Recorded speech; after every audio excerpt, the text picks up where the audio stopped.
الذي أرسله بالحق بشيرا ونذيرا وداعيا إلى الله بإذنه وسراجا وقمرا منيرا. أما بعد فأعوذ بالله من الشيطان الرجيم. بسم الله الرحمن الرحيم.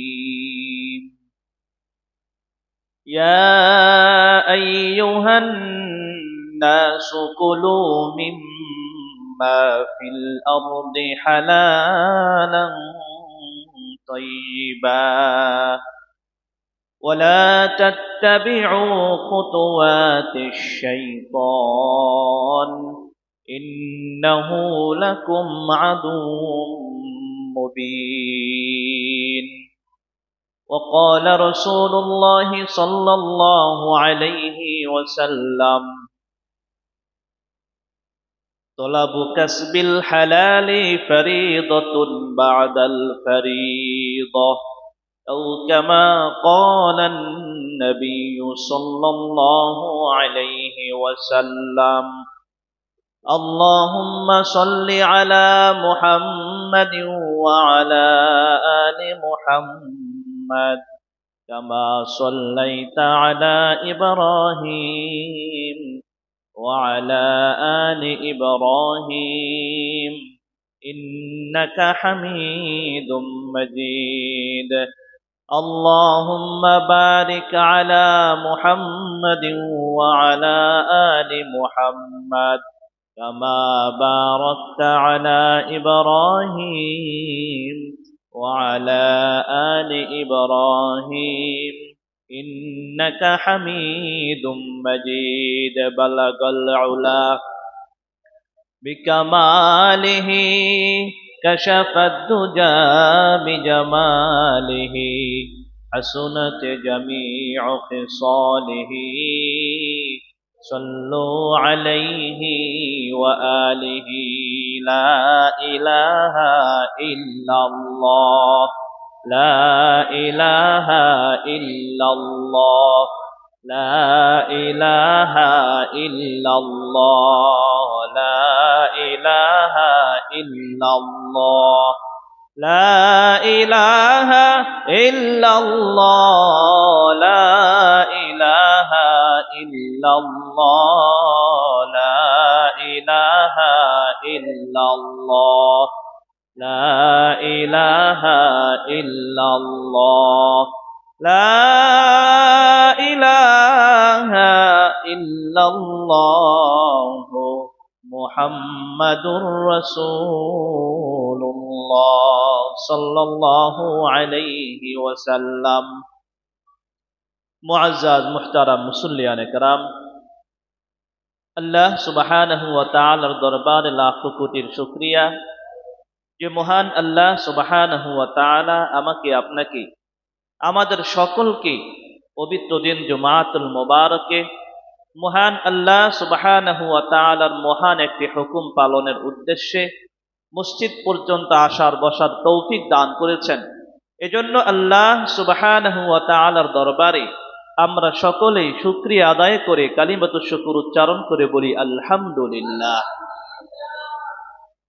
এই দুনিয়ার জমিনে মানুষকে পাঠানো হয়েছে একমাত্র তার রবের গোলামি করার জন্য। মানুষকে পাঠানো হয়েছে তার রবের দাসত্ব করার জন্য। দ্বিতীয় কোনো উদ্দেশ্য নিয়ে আল্লাহ সুবহানাহু ওয়া তাআলা এই দুনিয়ার জমিনে মানুষকে পাঠান নাই। আল্লাহ সুবহানাহু ওয়া তাআলা বলতেছেন, ওয়ামা খলাকতুল জিন্না ওয়াল ইনসা ইল্লা লিয়াবুদুন। এই দুনিয়ার জমিনে আমি মানুষ এবং জিন জাতিকে সৃষ্টি করেছি শুধুমাত্র একটা উদ্দেশ্য নিয়েই, আর সেটা হলো তারা আমার ইবাদত করবে, আমার গোলামি করবে, আমার দাসত্ব করবে। আমরা মানুষ হিসাবে দুনিয়াতে যে কাজের জন্য আমাদেরকে পাঠানো হয়েছে আমরা সে কাজ পরিপূর্ণরূপে আদায় করতে না পারলেও নামাজ কালাম কম বেশি আমরা সকলেই পড়ি, ইবাদত বন্দিগি করার চেষ্টা করি। কিন্তু তারপরেও আমরা ইবাদত বন্দিগি করা সত্ত্বেও আমাদের ইবাদত বন্দিগি আল্লাহর দরবারে কবুল হয় না। আমাদের দোয়া, তাসবিহ, তাহলিল এগুলো আল্লাহর দরবারে কবুল হইতে দেরি হয়। এটার অন্যতম একটা প্রধান কারণও আছে। প্রত্যেকটা জিনিস হওয়া এবং না হওয়ার দুইটা কারণ থাকে। আর ইবাদত বন্দিগি কবুল না হওয়ার অন্যতম প্রধান কারণ হলো আমাদের খাবার, আমাদের আহার, আমাদের অর্থ উপার্জন এগুলো হালাল না হওয়া। ইবাদত বন্দিগি কবুল হওয়ার পূর্ব শর্ত রিজিকটা যেন হালাল হয়, উপার্জনটা যেন হালাল হয়। উপার্জন যদি হালাল না হয়, হারাম হয়, তাহলে এই উপার্জন দিয়ে যত ভালো মন্দই আমরা অর্জন করি না কেন, যত ভালো মন্দ খাবারই আমরা খাই না কেন, শরীর সুন্দর কিন্তু ইবাদত তার কবুল হয় না।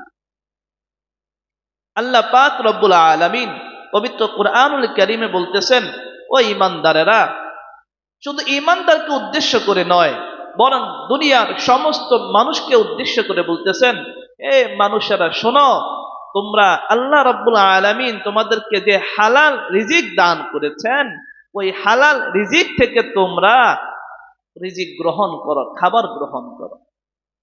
অর্থাৎ হারামের কাছে যাও না। হারামের কাছে গেলে ইবাদত নষ্ট হয়ে যাবে। হারাম দ্বারা যেই শরীর গঠন হবে, ওই শরীর ইবাদতের দিকে আসবে না। হারাম বক্ষণ করার কারণে, হারাম উপার্জনের কারণে, হারাম খাবার খাওয়ার কারণে যেই শরীর গঠন হবে, যেই শরীরে গোশত হবে, ওই শরীর দিয়ে ইবাদত বন্দিগি করা যায় না। বরং ওই শরীরটা, ওই দেহটা, ওই মনটা সর্বদা গুনাহের দিকেই ধাবিত হয়। এই জন্য সমাজের মধ্যে যারা হারাম উপার্জন করে, হালাল হারাম পার্থক্য করে না, চান্দাবাজি করে, টেন্ডারগিরি করে, আজে বাজে পথে ইনকাম করে, এক কথায় সৎ পথে যারা উপার্জন করে না, এরা দেখবেন ইবাদত বন্দিগিরও ওই রকম সুযোগ পায় না। এরা ইবাদত বন্দিগির ওই রকম সুযোগ পায় না। কারণ কি? কারণ তাদের শরীরে যে রক্ত মাংস গঠন হয়েছে, তাদের শরীরের যে অঙ্গ প্রত্যঙ্গগুলি সুস্বাস্থ্য সুন্দর হয়েছে, এটা তাদের হালাল উপার্জনের মাধ্যমে নয়, এটা হারাম উপার্জনের মাধ্যমে। হালাল উপার্জনের একটা প্রভাব থাকে, হারাম উপার্জনেরও ওই রকম প্রভাব থাকে। হারাম বক্ষণ করার কারণে যেই রকম শরীর ইবাদত থেকে দূরে সরে যায়, হালাল উপার্জন করার কারণে শরীর তার বিপরীত ইবাদতের দিকে মগ্ন হয়ে যায়। হালাল যারা উপার্জন করেছে তাদের দিলের চক্ষু আল্লাহ তাআলা খুলে দিয়েছেন। হালাল ভাবে যারা চলেছে তাদের হাতগুলি এমন হয়ে গিয়েছে, নদীর বুকে জায়নামাজ বিছাইছে, কিন্তু ওই জায়নামাজটা নৌকায় পরিণত হয়ে গেছে। জায়নামাজের উপরে দাঁড়াইয়া বিশাল বড় সমুদ্র পাড়ি দিয়ে ফেলছে। হালাল উপার্জন করার কারণে এমন হয়েছে, তাদের কানগুলি এমন এমন জিনিস শুনে যেটা আমরা সরাসরি শুনি না। হালাল খাবার খাওয়ার কারণে রক্ত এমন ভাবে পবিত্র হয়েছে, আসমানের ফেরেশতারা কথা বলে, ওই কথাও ঈমানদার শুনে। ইব্রাহিম ইবনে আদহাম রাহমাতুল্লাহি আলাইহি আল্লাহর একজন বুজুর্গ মানুষ ছিলেন। মসজিদুল আকসার মধ্যে রাত্রে ভরা ইবাদত করতেছেন। হঠাৎ করে শুনেন দুইজন আকাশের ফেরেশতা কথা বলতেছে। খেয়াল করে দেখলেন কথা বলতেছে ফেরেশতা দুইজন। এক ফেরেশতা আরেক ফেরেশতাকে বলে, এই এই যে লোকটা ইবাদত করতেছে এটাকে চিনো? তার নাম ইব্রাহিম ইবনে আদহাম। তার অনেক দিন ধরে ইবাদত আল্লাহর দরবারে কবুল হয় না। আল্লাহর বুজুর্গ মানুষ, ইবাদত গুজার, হালাল উপার্জন করে, কিন্তু তার ইবাদত বন্দেগী অনেক দিন ধরে আল্লাহর দরবারে কবুল হয় না, দুনিয়ার মধ্যেই থাকে, উপরে উঠে না। আরেকজন ফেরেশতা কারণ জিজ্ঞাসা করলে ওই ফেরেশতা বলল, এই ইব্রাহিম ইবনে আদহাম কিছুদিন আগে মক্কার বাজারে খেজুর কিনতে গিয়েছিল, ওইখান থেকে দুইটা খেজুর নিজের মনে করে আরেকজনের সম্পদ খেয়ে ফেলেছে। হালালের পরিবর্তে হারাম পেটের মধ্যে ঢুকেছে। এই জন্য ইবাদত বন্দেগী করার পরেও আল্লাহর কাছে কবুল হয় না। আল্লাহর কাছে কবুল হইতে হলে ওই খাবারগুলোকে হালাল করতে হবে। যদি সে খেজুরগুলোকে হালাল পরিণত করতে পারে তাহলে তার ইবাদত আল্লাহর দরবারে কবুল হবে। এই কথাবার্তা শুই না ইব্রাহিম ইবনে আদহাম রহমতুল্লাহি আলাইহি যুগ শ্রেষ্ঠ আলেম ছিলেন, যুগ শ্রেষ্ঠ ওলি ছিলেন, পেরেশান হয়ে গেলেন। মক্কার বাজারে রওনা হয়ে গেলেন। মসজিদুল আকসা থেকে মক্কা যাওয়ার পথে তিনি হেঁটেই রওনা দিয়ে দিলেন। মক্কায় গিয়ে যখন ওই দোকানে গেল, যেই দোকান থেকে কিছুদিন আগে তিনি খেজুর কিনেছিলেন, গিয়ে দেখে যেই দোকানি ছিলেন ওই দোকানদার এখন নাই, অন্য একজন মানুষ এখানে বসা। ইব্রাহিম ইবনে আদহাম বলে, ভাই আমি তোমার এই দোকান থেকে কিছুদিন আগে কিছু খেজুর কিনেছিলাম, তখন অন্য একজন লোক ছিল, আজকে তো তাকে দেখি না, সে কোথায় আর তুমি কে? ওই দোকানি কোথায়? ওই লোকটা বলল, যেই লোক থেকে আপনি খেজুর কিনেছেন সেই লোক ছিল আমার বাবা। কিছুদিন আগে দুনিয়ার হায়াতে জিন্দেগি শেষ হয়ে গিয়েছে, আখিরাতে পাড়ি জমিয়েছেন, তার সন্তান হিসাবে দোকানের দায়িত্ব আমার কাছে আছে, আপনার কি লাগবে আপনি বলেন। ইব্রাহিম ইবনে আদহাম রহমতুল্লাহি আলাইহি বলেন, আমি যখন তোমার বাবার থেকে খেজুরগুলি কিনছিলাম, দুইটা খেজুর নিচে পড়ে গিয়েছিল, আমি মনে করেছিলাম আমার ব্যাগ থেকে হয়তো খেজুরগুলি পড়েছে, এই জন্য খেজুর দুইটা আমি খেয়েছি। আকাশের ফেরেশতারা আলাপ করতেছিল, ওই খেজুর দুইটা আমার ব্যাগের ছিল না, ওই খেজুর দুইটা তোমার বাবার দোকানের ছিল। না বলে খাওয়ার কারণে, হালাল ভাবে না নেওয়ার কারণে আমার ইবাদত বন্দেগী আল্লাহর কাছে কবুল হইতেছে না। আমি আসছি তোমার সাথে মুআশারাত করে নিতে, হিসাব নিকেশ সবকিছু শেষ করে নিতে, যাতে করে ইবাদত বন্দেগী আল্লাহর কাছে কবুল হয়ে যায়। আমি আমার ওই দুইটা খেজুরের ঋণ তোমার কাছে পরিশোধ করতে আসছি। তো বলে, ভাই আমার বাবা তো ইন্তেকাল হয়ে গেছে, তো বাবার পরিবর্তে এই ব্যবসাটাকে আমি সন্তানকে দিয়ে দিছি, যে বাবা ব্যবসা বাণিজ্য করে খাইবা। যখন ইব্রাহিম ইবনে আদহাম রহমতুল্লাহি আলাইহি এই ঘটনাটা বললেন, ওই যুবক ছেলেটা দোকান থেকে বের হয়ে আসে, ইব্রাহিম ইবনে আদহাম রহমতুল্লাহি আলাইহিকে বুকে জড়িয়ে ধরলেন। দুইটা খেজুরের ঋণ পরিশোধ করার জন্য, দুইটা মাত্র খেজুরের ঋণ পরিশোধ করার জন্য মসজিদুল আকসা থেকে মসজিদুল হারামে চলে এসেছেন। তবে ভাই, আমার বাবার দুইটা সন্তান আমরা আছি, একটা সন্তান এইখানে দোকান করতেছি, আর একটা সন্তান মক্কা থেকে 350 কিলোমিটার দূরে অবস্থিত, আরেকটা সন্তান মক্কা থেকে 3.5 কিলোমিটার দূরে দোকান করে। তো আমার ব্যবসার মধ্যে যে দুইটা খেজুর আপনি খেয়েছেন, ওই দুইটার মালিক, একটার মালিক আমি, আরেকটার মালিক আমার সে ভাই। আমি আমার খেজুরের দায়ভার আপনার থেকে মুক্তি করে নিলাম, আপনার সাথে হিসাব নিকাশ সব শেষ করে দিলাম, মাফ করে দিলাম। কিন্তু আমার যে ভাই আছে মক্কা থেকে 350 কিলোমিটার দূরে অবস্থান করে, সে বলো আল্লাহ ওয়ালা, দোকানের মধ্যে বসে আল্লাহর জিকির আজকার করে, ইবাদত বন্দেগী করে, মসজিদের মধ্যে মাইকের আওয়াজ যখন কানে আসে, আল্লাহু আকবার ধ্বনি যখন কানে আসে, ইবাদতের জন্য মসজিদে ছুটে যায়। যাও তুমি তার কাছ থেকে আরেকটা খেজুরের ঋণ পরিশোধ করে নাও। এই কথা শোনার পরে ইব্রাহিম ইবনে আদহাম রহমতুল্লাহি আলাইহি এই মক্কা থেকে আবার হেঁটে রওনা দিলেন। 350 কিলোমিটার দূরে এসে ঠিকানা মোতাবেক ওই দোকানও পাইলেন, ওই ভাইটাকেও পাইলেন। ভাইকে পাওয়ার পরে পুনরায় ঘটনায় বর্ণনা করলেন যে, তোমার ভাই তার খেজুরের পাওনা আমার থেকে পরিশোধ করিয়ে নিয়েছে, আমাকে ক্ষমা করে দিয়েছে। এখন তুমি যেইটার মালিক, আরেকটা খেজুরের মালিক তো তুমি, আমি তোমার কাছেও ক্ষমা চাইতে আসছি, যদি তুমি আমাকে ক্ষমা না করো ইবাদত কবুল হবে না। এই ভাইটাও ইব্রাহিম ইবনে আদহাম রহমতুল্লাহি আলাইহিকে বললেন যে, ভাই ঠিক আছে, আমিও ক্ষমা করে দিলাম। এরপরে ইব্রাহিম ইবনে আদহাম রহমতুল্লাহি আলাইহি আবারও বাইতুল মুকাদ্দাস মসজিদুল আকসার মধ্যে ইবাদত বন্দেগী করতেছেন। হঠাৎ করে শুনেন ফেরেশতারা আবার আলাপ করতেছে, এই জাননি, এই যে ইব্রাহিম ইবনে আদহাম, সে খেজুর দুইটার কারণে বাইতুল আকসা থেকে, মসজিদুল আকসা থেকে মসজিদুল হারামের মধ্যে গিয়েছে, ওখান থেকে এক ভাইয়ের কাছ থেকে একটা খেজুরের বিনিময়, একটা খেজুরের জন্য সে ক্ষমা পেয়েছে। আবার আরেকটা ভাইয়ের কাছে যে 350 কিলোমিটার পায়ে হেঁটে পাড়ি দিয়েছে, এই যে সে খেজুরের লেনদেন সবকিছু শেষ করে ফেলেছে, হিসাব নিকেশ সব শেষ।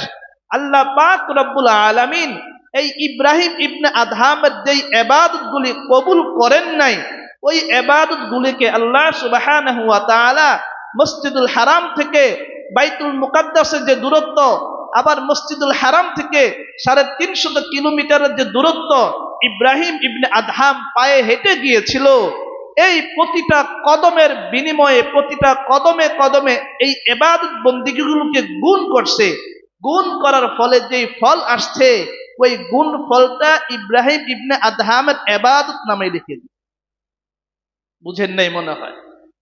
ইব্রাহিম ইবনে আদহাম রহমতুল্লাহি আলাইহি মসজিদুল আকসা থেকে মসজিদুল হারামে এসেছেন, একটা সময় ব্যয় হয়েছে না? পায়ে হেঁটে আসছেন, প্রত্যেকটা কদমের সাথে ইবাদত গুলি যেগুলো করেছিলেন ওগুলোকে গুণ করছে, পূরণ করছে। এরপরে মসজিদুল হারাম থেকে 350 কিলোমিটার দূরে তার আরেক সন্তান, ওইখানে গিয়ে যে গেলেন, পায়ে হেঁটে গেলেন, ওই প্রতিটা কদমের সাথে এই ইবাদত গুলাকেও গুণ করছে। যোগ হলো একটা, গুণ হলো তার থেকে অনেক বেশি। এই গুণ করার কারণে তার পরিমাণ যেটা হয়েছে, আল্লাহ রাব্বুল আলামিন পুরাটা পরিমাণে ইব্রাহিম ইবনে আদহামকে কবুল হিসাবে তার দরবারে লিখে দিয়েছে। এই সবগুলি ইবাদত তার দরবারে কবুল হয়ে গিয়েছে।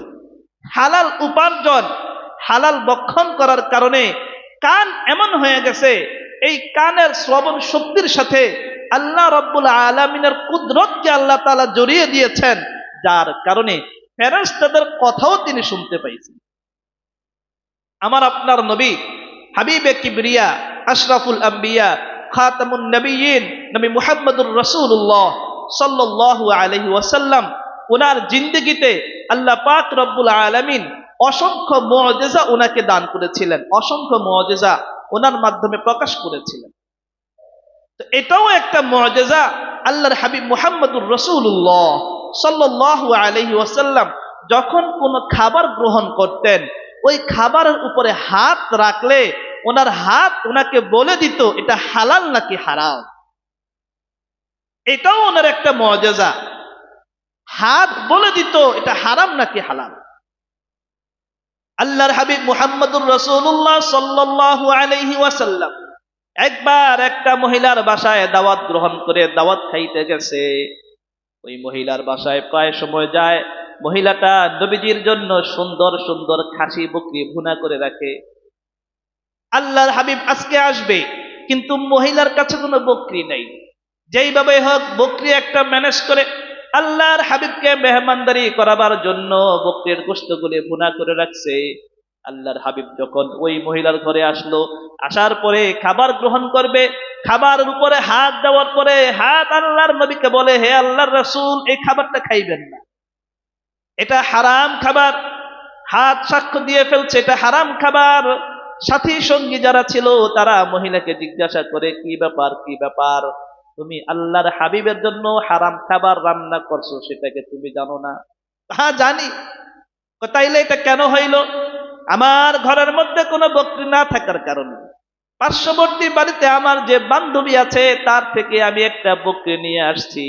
তার বাড়িতে গিয়ে দেখি সে নাই, তার স্বামীর সাথে পাহাড়ে গিয়েছে। ওই বকরির পাল থেকে একটা বকরি এনে আমি ভুনা করছি, নিয়ত করছি সে যখন নাই, বকরির দাম যাই হোক না কেন, সে যা চাইবে আমি তার ডাবল তাকে দিব। তারপর আল্লাহর হাবিবের মেহমানদারি আমি করতে রাজি।